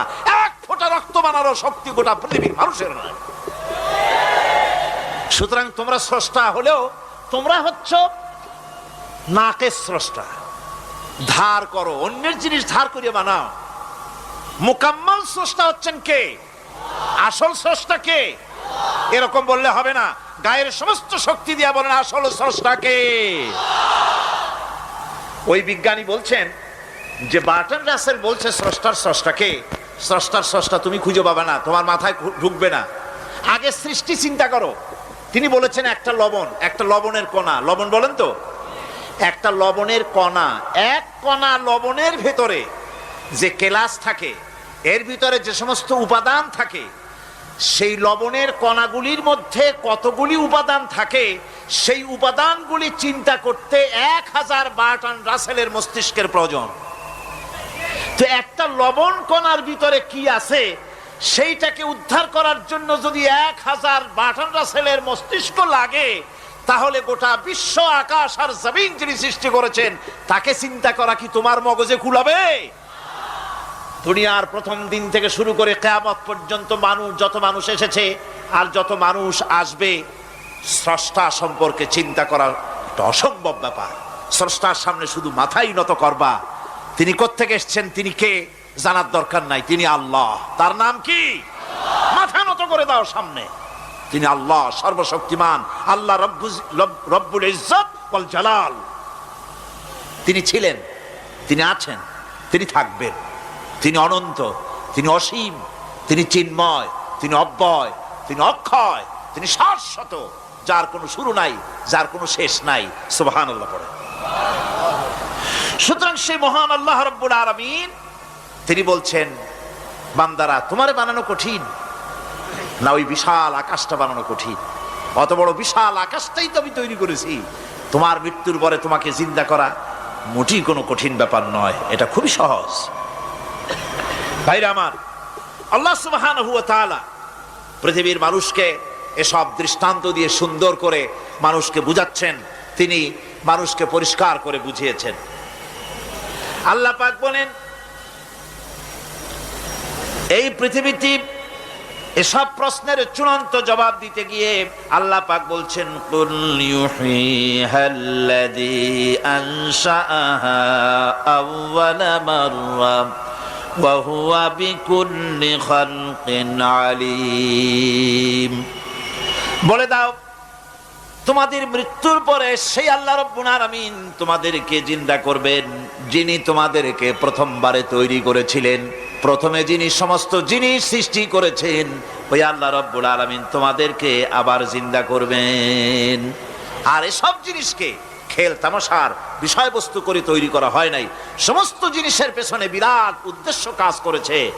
একটা লক্ষ্য নিয়ে, সামনে নিয়ে, উদ্দেশ্য নিয়ে আল্লাহ তৈরি করেছেন। আল্লাহ পাক বলছেন, وَمَا خَلَقْنَا السَّمَاوَاتِ وَالْأَرْضَ وَمَا بَيْنَهُمَا لَاعِبِينَ। এই পৃথিবীতে আকাশ, ওই বিশাল আকাশ এবং জমিন এবং এর মধ্যস্থিত কোন জিনিসকে আমি খামোখা তৈরি করি নাই, খেল তামাশার বিষয়বস্তু হিসাবে তৈরি করি নাই। যারা নাকি জ্ঞানবান, যারা বুদ্ধিমান, তাদের সম্পর্কে আল্লাহ বলেন, আল্লাযীনা ইয়াযকুরুনাল্লাহা কিয়ামান ওয়া কুউদান ওয়া আলা জুনুবিহিম ওয়া ইয়াতাফাক্কারুনা ফি খালকিস সামাওয়াতি ওয়াল আরদ রব্বানা মা খালাকতা হাযা বাতিলা সুবহানাকা ফাকিনা আযাবান নার। যারা নাকি জ্ঞানবান, যারা চিন্তাশীল, যারা শুধু পাইকারি দরে খায় আর ঘুমায় না, যারা চিন্তা ভাবনা করে, তারা দাঁড়ানো অবস্থায়, বসা অবস্থায়, সব অবস্থায় আকাশ জমিন, রাত দিনের পরিবর্তন, মানব সৃষ্টি, এ সব কিছু চিন্তা গবেষণা করে বলে, রব্বানা মা খালাকতা হাযা বাতিলা, এ কোনো কিছুই তুমি নিরর্থক ভাবে সৃষ্টি করনি, সবগুলোই তুমি বিশেষ উদ্দেশ্য নিয়ে তৈরি করেছো। ফাকিনা আযাবান নার, সুতরাং আমাকে জাহান্নামের আগুন থেকে তুমি রক্ষা করো, আমাকে তুমি রক্ষা করো। আমরা সবাই বলি আমিন। চিন্তাশীল এবং গবেষক যারা, তারা এভাবে চিন্তা ভাবনার মাধ্যমে এ সব কিছু তারা বুঝতে পারে যে এই পৃথিবী খেল তামাশার বিষয় নয়। এই পৃথিবীকে আল্লাহ পাক এমনি এমনি তৈরি করেন নাই, দুনিয়ার মানুষগুলিকেও খামোখা সৃষ্টি করেননি, এর পেছনে বিরাট উদ্দেশ্য কাজ করেছে এবং আমাদের সকলকেই আল্লাহ রাব্বুল আলামিনের কাছে হাজির হতে হবে। সুতরাং এই পৃথিবীতে দুনিয়ার চাইতে অগ্রাধিকার দিতে হবে আখিরাতকে। দুনিয়ার চাইতে অগ্রাধিকার দিতে হবে কোনটাকে বলে? আখিরাতের অগ্রাধিকার দিতে হবে। আল্লাহ পাক বলছেন, ওয়ামা হাদিহিল হায়াতুদ দুনিয়া إلا لهو ولعب وإن الدار الآخرة لهي الحيوان لو كانوا يعملون। এ দুনিয়া হচ্ছে নিছক খেল তামাশা, এটা আর কিছুই নয়। জীবনের প্রকৃত আবাসস্থল হচ্ছে আখিরাত। এই দুনিয়া একটা মোহ, এই মোহের পেছনে মানুষেরা ঘুরছে, বিবি বাল বাচ্চা এর পেছনে ঘুরছে। অথচ এই বিবি বাল বাচ্চা কিয়ামতের দিন মুসিবত হয়ে দাঁড়াবে মানুষের জন্য। একটা মোহর মধ্যে মানুষ পড়ে আছে, খেল তামাশার ভিতরে পড়ে আছে। আল্লাহ পাক বলছেন, কুল মাতাউদ দুনিয়া কালিলুন ওয়াল আখিরাতু খায়রুল লিমান ইত্তাকা। বলো, দুনিয়ার সমস্ত সম্পদ খুবই নগণ্য, আর যে ব্যক্তি পরকালকে বিশ্বাস করে, পরকালের কামনা করে, সেই খোদাভীরু লোকদের জন্য পরকাল হচ্ছে প্রকৃত আবাসস্থল। সেই জায়গাটাই হলো আসল জায়গা। ওই জায়গার জন্য কিছু তৈরি করতে হবে। কোরআনে কারিমে রব্বুল আলামিন বলছেন, আরাদিতুম বিল হায়াতিদ দুনিয়া মিনাল আখিরাহ ফামা মাতাউদ দুনিয়া ফিল আখিরাতি ইল্লা কলিল। তোমরা কি পরকালের জীবনের বিনিময় এই দুনিয়ার জীবনটাই বেশি পরিতুষ্ট হয়েছো? অথচ দুনিয়ার জীবনের সুখ সম্পদ তো পরকালের তুলনায় খুবই নগণ্য। পরকালের সুখ অনেক বেশি, পরকালের দুঃখটাও অনেক বেশি, সুখটাও অনেক বেশি। পরকালটা স্থায়ী, সুতরাং দুনিয়ার মোহে না পড়ে পরকালের জন্য জীবনটাকে পরকাল ভিত্তিক জীবন তৈরি করো। আল্লাহ পাক বলছেন, ফাম্মা মান তাগা ওয়া আসারাল হায়াতাদ দুনিয়া ফাইন্নাল জাহিমা হিয়াল মাওয়া। অতঃপর যে ব্যক্তি বিদ্রোহ করেছে এবং দুনিয়ার জীবনকে অগ্রাধিকার দিয়েছে, তার জায়গা হচ্ছে জাহান্নাম। জোরে বলেন নাউজুবিল্লাহ। যে ব্যক্তি আল্লাহর সঙ্গে বিদ্রোহ করেছে আর পরকালের জন্য পাথর জোগাড় করে নাই, দুনিয়াকে অগ্রাধিকার দিল, পরকালকে ভুলে গেল, তার জায়গা হলো জাহান্নাম। ওয়া আম্মা মান খাফা মাকামা রাব্বিহি ওয়া নাহান নাফসা আনিল হাওয়া ফাইন্নাল জান্নাতা হিয়াল মাওয়া। আর যে ব্যক্তি আপন প্রভুর সামনে উপস্থিত হওয়াকে ভয় করেছে এবং আপন প্রবৃত্তিকে লালসা মুক্ত করেছে, লালসার হাত থেকে রক্ষা করেছে, আল্লাহ রব্বুল আলামিন কিয়ামতের দিন তার জন্য রেখে দিয়েছেন জান্নাত। তার জন্য কোন জায়গা? জান্নাত। আমাদেরকে পরকাল ভিত্তিক জীবন যাপন। কাইফা তাকফুরুনা বিল্লাহি ওয়া কুনতুম আমওয়াতান ফাহিয়াকুম সুম্মা ইউমীতুকুম সুম্মা ইউহয়ীকুম সুম্মা ইলাইহি তুরজাউন। হে মানুষ, তোমরা কিভাবে কুফরি করো, অস্বীকার করো, আল্লাহর সাথে নাফরমানি করো? কিভাবে করো? যে আল্লাহ তুমি ছিলে মৃত্যু, তোমাকে আল্লাহ পাক জিন্দা করেছেন, এই জিন্দা থেকে আবার মৃত্যু করবেন, আবার মৃত্যু থেকে তোমাদেরকে জিন্দা করবেন, আবার সেই আল্লাহর কাছে তোমাদেরকে ফিরে আসতে হবে। সুতরাং মানুষ জন্মের পূর্বে সব মৃত্যু ছিল, একথা তো আজ বিজ্ঞানসম্মত কথা, বৈজ্ঞানিক সত্য কথা। মানুষ জন্মের আগে মৃত্যু ছিল। কিভাবে? মানুষের উৎপত্তি থেকে এলো, কোরআনে কারীম তা পরিষ্কার করে বলছে। তোমাকে কিভাবে সৃষ্টি করেছে তুমি দেখো। সন্তান মায়ের জরায়ুতে আসার পূর্বে সে ছিল পিতার শুক্রকীট আর মায়ের ডিম্বাণু, অর্থাৎ স্পার্মটোজন এবং ওভাম, এই দুটি জিনিসের মধ্যে সে বিভক্ত ছিল। মায়ের বক্ষপিঞ্জর এবং পিতার পৃষ্ঠদেশ থেকে সবেগে নির্গত এক ফোঁটা পানি দিয়ে আমি আল্লাহ পাক তোমাকে সৃষ্টি করেছি। কোরআনে কারীম বলছে, হাল আতা আলাল ইনসানি হিনুম মিনাদ দাহরি লাম ইয়াকুন শাইআম মাযকুরা। মানুষের জীবনে কি এমন এক সময় এসেছিল না যখন সে উল্লেখযোগ্য বিষয় বস্তু হিসাবে পরিগণিত ছিল না? তোমার নাম ছিল না, পরিচয় ছিল না, কিছুই ছিল না, দুনিয়ার কেউ তোমাকে জানতো না, শুনতো না। আমি আল্লাহ পাক তোমাকে সৃষ্টি করেছি। তুমি কোত্থেকে এলে? কোরআনে কারীম থেকে তা জেনে নাও। আল্লাহ রাব্বুল আলামিন বলেন, ইন্না খালাকনাকুম মিন তুরাবিন সুম্মা মিন নুতফাতিন সুম্মা মিন আলাকাতিন সুম্মা মিন মুদগা।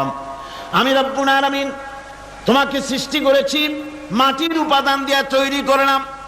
মা বাপের, পুরুষের স্পার্মটোজেন আর মহিলাদের ওভাম দুটোতে মিলে মায়ের গর্ভের ভিতরে নাপাক পানি ফোটাকে জমাট রক্তে পরিণত করে দিলাম। এই জমাট রক্তকে গোশত বানালাম, কচি কচি হাড় দিয়ে একটা বডি, একটা স্ট্রাকচার তৈরি করলাম। তারপরে ফাকাসাউনাল ইযামা লাহমা, গোশত দিয়ে, রগ দিয়ে, চামড়া দিয়ে সুন্দর করে ছাউনি দিয়া মায়ের গর্ভের ভিতরে আমি আল্লাহ রব্বুল আলামিন তোমাকে বানাইছি। মায়ের পেটের ভিতরে ফি কারারিম মাকিন, একটি সুরক্ষিত জায়গায় তোমাকে আমি রেখে দিলাম, যেখানে কোনো রোগ, কোনো জার্ম যেখানে পৌঁছতে পারবে না, কোনো অসুবিধা হবে না। এমন একটা জায়গায়, এমন একটা ইন্টেনসিভ কেয়ার ইউনিটের ভিতরে রেখেছি। সুবহানাল্লাহ ওয়া বিহামদিহি। একটা ইন্টেনসিভ কেয়ার ইউনিট, যেখানে কোন রকমের কোন জার্ম প্রবেশ করে বা করবার কোনো ক্ষমতা নাই কারো। এমন একটা যে একটা প্যাকেট, সুন্দর একটা প্যাকেট, একটা কভারের মধ্যে তোমাকে তৈরি করা হলো মায়ের পেটের মধ্যে। তারপরে আজকে তুমি কুফরি করতেছো, আজকে আমাকে অস্বীকার করছো। ওই গর্ভের ভেতরে আমি ইচ্ছে করলে রক্তের পিণ্ডের আকারে মায়ের গর্ভ থেকে আবর্ষণ করে দিতে পারতাম, দুনিয়ার মুখ দেখতে পারতে না। মায়ের পেটের ভেতর থেকে মরা সন্তান হিসাবে বের করে দিতে পারতাম, বিকলাঙ্গ করে বের করে দিতে পারতাম, পঙ্গু করে বের করতে পারতাম। পারতেন না? আল্লাহ রাব্বুল আলামিন বলেন, কেমনে বানালাম? খলাকাল ইনসান, মানুষ আমি সৃষ্টি করেছি মায়ের পেটের ভিতরে বসে। যখন ক্ষুধার উদ্রেক হলো, রুহু যখন এসে গেল, ক্ষুধা লাগলো, খাবারের প্রয়োজন হলো, আমি কেমনে খাওয়ালাম? দুনিয়ার কোনো মা বাপ, কোনো নেতা, কোনো ডাক্তার, কোনো চিকিৎসা বিজ্ঞানী মায়ের পেটের সন্তানের খাবার সরবরাহ করতে পারে না। আল্লাহ পাক বলেন, তুমি কি খাবে? ব্যবস্থা আমি করেছি। মায়ের মাসিক অসুখকে বন্ধ করে দিয়ে মায়ের নাভির সঙ্গে তোমার নাভির সাথে তার লাগাইয়া দিয়েছি, আর ওই তারের মাধ্যমে রক্ত বের করে দিয়া মায়ের রক্ত দিয়ে তিল তিল করে তোমারে বড় করেছি। রক্তটা মুখে লাগাই নাই, মুখে লাগলে পরে নাপাক রক্ত, মুখটা নাপাক হয়ে যাবে। নাভির ভিতর দিয়ে পাস করে দিলাম, মুখটাকে পবিত্র রেখে দিলাম, যাতে করে দুনিয়ায় আসার পর আমার পবিত্র বানানো মুখখানা দিয়া এই দুনিয়ায় বসে তোমার আল্লাহর পবিত্র নামের জিকির করতে পারো। এমন সুন্দর করে মায়ের পিঠের ভিতরে তৈরি করলাম, হাত দিলাম, পা দিলাম, সুন্দর করে বানালাম, এমন নিখুঁত করে বানালাম, তাকায়া দেখো নিজের দিকে, সুন্দর করে বানালাম। এরপরে কি করলাম? সুম্মা নুখরিজুকুম তিফলা, বাচ্চার আকারে মায়ের পেট থেকে আস্তে করে বের করে নিয়ে আসলাম। সুবহানাল্লাহ ওয়া বিহামদিহি। আস্তে করে মায়ের পেট থেকে নিয়ে এসেছি পৃথিবীর বুকে। পৃথিবীতে যখন আসলে তখন তোমার অবস্থাটা কি ছিল? ক্ষুধার যন্ত্রণায় যদি মরেও যেতে, কান্দা ছাড়া ভাষা নাই। ভাষা আছে? কোনো হুঁশ ছিল আমাদের? কোনো জ্ঞান ছিল? আল্লাহ রাব্বুল আলামিন বলেন, আল্লাহু আখরাজাকুম মিন বুতুনি উম্মাহাতিকুম লা তা'লামুনা শাইআ, মায়ের গর্ভ থেকে এমন অবস্থায় বের করে এনেছি যখন তোমার কোনো হুঁশ নাই, জ্ঞান নাই, কথা বলতে পারো না, পায়খানার ভিতরে পড়ে থাকো, ট্যাটা করে কান্দা ছাড়া পথ নাই, পানির পিপাসায় গলা শুকায় যায়, কান্দা ছাড়া পথ নাই, মনের তোমার মুখের কোনো ভাষা নাই কান্না ছাড়া। আমি তোমার এমন আল্লাহ, আমি তোমার এমন স্রষ্টা, আমি তোমার এমন রব। তোমার ভাষা নাই বলে মায়ের কলিজার ভেতরে আমি তোমার প্রতি এক দুর্বিনীত মহব্বত পয়দা করে দিয়েছি। তোমার কান্না তোমার মায়ের বুকের মধ্যে শেল বিঁধে যায়। তুমি যখন কাঁদো, কান্নার আওয়াজ যখন মায়ের কানে চলে যায়, হাজারো কাজ ফেলে মা দৌড়াইয়া বাচ্চারে কোলে নেয়। কি খাবে কেউ তৈরি করে না। আল্লাহ রাব্বুল আলামিন বলে, বান্দারে দুনিয়ায় আসার আগে তুমি কি খাবে, খাবারের বন্দোবস্ত আমি আল্লাহ করেছি। আমি এমন স্রষ্টা, তুমি দুনিয়া আসার 6 মাস আগে তোমার মায়ের বুকের ওপরে তোমার খাদ্য গরম করে আমি আল্লাহ রিজার্ভ করে রেখে দিয়েছি। সেই খাদ্য শুধু খাদ্য নয়, রোগের প্রতিষেধক, এটা ওষুধ। আজ বিজ্ঞানীরা, চিকিৎসা বিজ্ঞানীরা বলছেন মায়ের দুধ সন্তানের খাদ্যের, মায়ের দুধের চাইতে কোনো বিকল্প কিছুই নাই। সন্তান পৃথিবীতে এলে মায়ের প্রথম দুধটা, গ্রামে গঞ্জে অশিক্ষিত এলাকায় প্রথম দুধটা ফেলে দেয়। এটাকে মনে করে এটা খারাপ, এটা খাওয়াতে নাই, তাহলে ধনুষ্টঙ্কার হবে, হাবিজাবি কথা বলে। আল্লাহ দুধ বানাইছে বাচ্চার ধনুষ্টঙ্কার হওয়ার জন্যে। মায়ের ওই প্রথম দুধটা হচ্ছে সন্তানের জন্য সমস্ত রোগের প্রতিষেধক। সে ছিল পেটের ভিতরে একটা কাভারের মধ্যে, ওখানে কোনো জার্ম ছিল না, কোনো রোগ জীবাণু ছিল না। ও পৃথিবীতে এসেছে যেখানে অক্সিজেনের ভেতরে জার্ম রয়েছে, বাতাসের ভিতরে জার্ম রয়েছে, যার পরিবেশটা খারাপ হয়ে আছে। মানুষের শ্বাস প্রশ্বাসে, নিঃশ্বাসে হাজারো রোগ বীজাণু জীবাণু ঘুরছে। এই রকমের একটা পৃথিবীতে এসেছে। আসার পরে কচি স্বাস্থ্য, কচি শরীর, কচি হার্ট, কচি লাংস, সেটাকে প্রতিরোধ করবে কি করে? সেজন্য আল্লাহ পাক মায়ের দুধের ভিতরে সমস্ত রোগের প্রতিষেধক দিয়ে দিয়েছেন। সুবহানাল্লাহ। আজকের বিজ্ঞানীরা তা স্বীকার করেছেন। অনেক মা তার সন্তানকে দুধ দেন না, নিজের শরীর স্বাস্থ্য ভালো রাখার চিন্তা করে বাচ্চাকে দুধ খাওয়ান না। এটা অত্যন্ত নির্মম কাজ। বাচ্চাকে দুধ খাওয়ালে বাচ্চার সাথে মায়ের মহব্বত বাড়ে।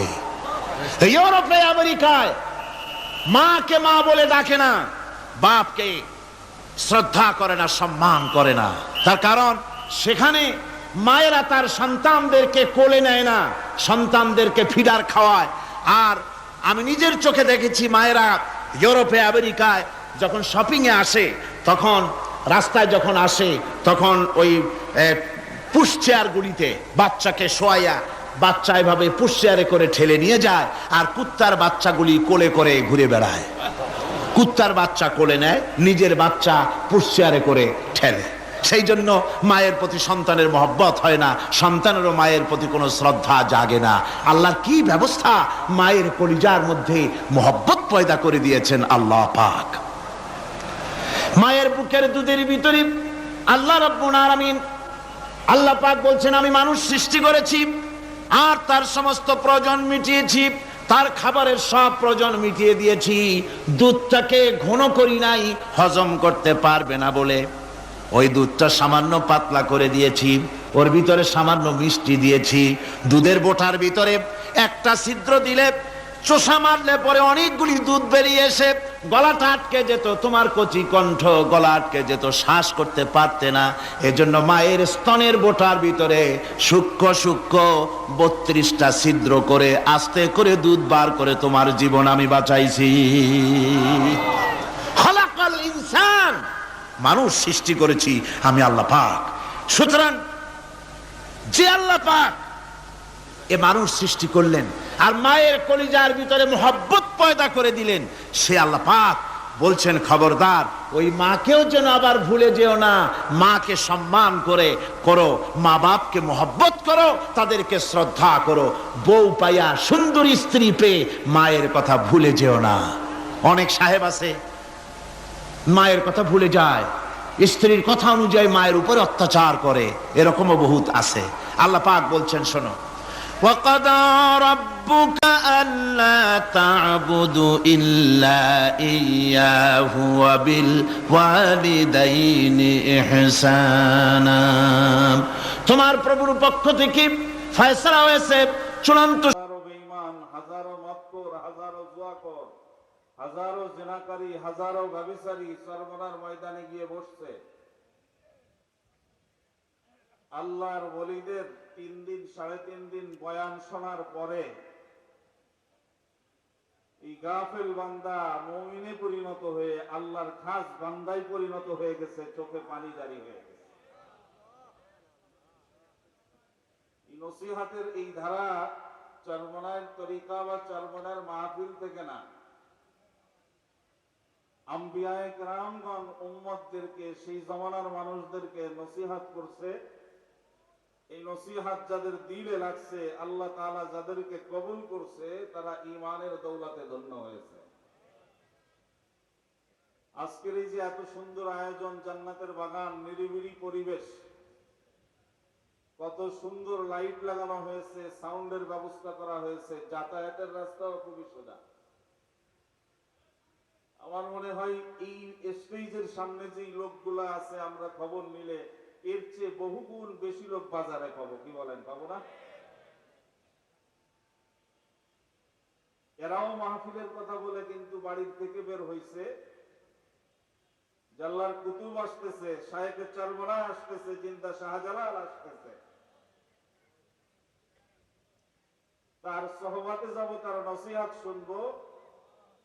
কিন্তু নফস এবং শয়তান এমন ভাবে প্রতারিত করছে, ধোঁকা দিয়ে বাউন্ডারির বাইরে রাখছে, যাতে আল্লাহর ওলির সহবাতকে পরিবর্তন না হইতে পারে।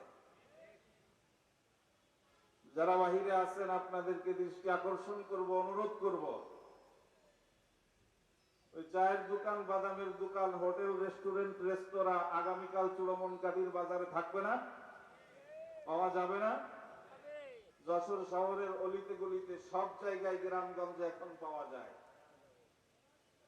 কিন্তু শায়েখে চরমনাই এবং আজকের এই জান্নাতের বাগিচা কিন্তু আর আগামীকালকে থাকবে না। আগামীকাল থাকবে না। হয়তো মনে করতেছে মাঠের মধ্যে বসে যারা শুনতেছে, এরাও মাইকের আওয়াজে বয়ান শুনতেছে, আমরা রাস্তায় আছি, আমরাও তো শুনতেছি, শেষ পর্যন্ত শোনাও তো যাবে, শেষ পর্যন্ত শোনাও যাবে। আচ্ছা বলেন তো, শীতের রাত্রে এক জায়গায় আগুন জ্বালানো হয়েছে, আগুন যেখানে জ্বালানো হয়েছে, এই আগুনের কাছাকাছি একটা লোক বসা, আর যেই লোক দূরের থেকে আগুন দেখতেছে, এই যে লোক কাছাকাছি বসা, ফায়দা তার বেশি নাকি যিনি দূরে বসা ফায়দা তার বেশি? শীতের রাত্রে খোলা মাঠে যখন আগুন জ্বালানো হয়, যিনি কাছে বসবেন তার ফায়দা দুইটা। একটা হলো তিনি অন্ধকারের মধ্যে আলো উপভোগ করতে পারবেন, 2 নম্বর হলো শীতের মধ্যে তিনি গরম অনুভব করতে পারবেন, শীত দূর হবে। আর যিনি দূরের থেকে দেখবেন, তিনি আলো দেখবেন কিন্তু তাপ অনুভব করতে পারবেন না। মাহফিলের ময়দানের মধ্যে বসে ওলামায়ে কেরামের সহবাতে থেকে যারা বয়ান শোনে, এদের ফায়দা দুইটা। আর যারা বাহিরে বসে বয়ান শোনে, এর ফায়দা একটা। শীতের দিনে আলো দেখার চেয়ে আলোর আগুনের তাপ বেশি প্রয়োজন। শীতার্ত ব্যক্তির জন্য আলোর চেয়ে আগুনের তাপ বেশি প্রয়োজন। বর্তমান জমানায় আমরা যারা নিজেদেরকে মুমিন মুসলমান দাবি করি, আমাদের আলোর চেয়ে সহবাতের তাপ বেশি দরকার। আমাদের সহবাতের তাপ বেশি দরকার।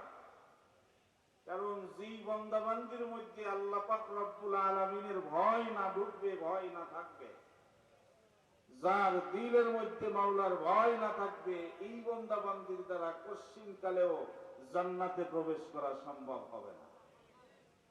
আল্লাহ পাক রব্বুল আলামিন মুমিন বান্দাবান্দির দিলে ভয় তৈরি করার সহজ রাস্তা বলে দিয়েছেন।